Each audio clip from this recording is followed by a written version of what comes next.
Netizens were all praises for Jillian Ward after seeing a behind-the-scenes clip from My Ilonggo Girl.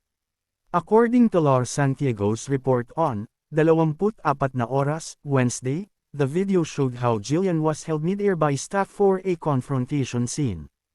Ang galing talaga ni Jillian Ward, a user said, followed by another's, galing. Congrats! Masaya po ako kasi ibig sabihin nun, marami pong nanunood, maraming natutuwa sa show namin, Jillian said, adding that she feels so blessed. Jillian's co-star, Michael Sager, also expressed his gratitude for the support and the high ratings they've been receiving. Jillian teased that more surprises await viewers, including Toto's 2.0 version and an emotional scene that will make viewers cry. Parang goodbye yung eksena, tas parang malapit siya sa real-life scenario namin.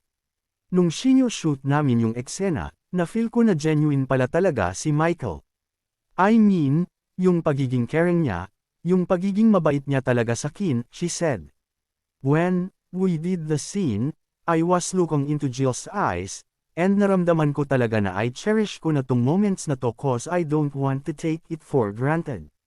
Kumbaga, if this is our only project na, I really enjoyed it and it's my way of saying thank you, Michael said. My Ilonggo Girl also stars Myrtle Sarosa, R. San Agustin, Lian Valentin, Empoy Marquez, Teresa Loizaga, Arlene Mulak, Richard Cuan, Andrea Del Rosario, Vince Maristela, and Jay Omana. It airs Mondays to Thursdays at 9:35 p.m. on GMA Prime after Mga Batang Riles.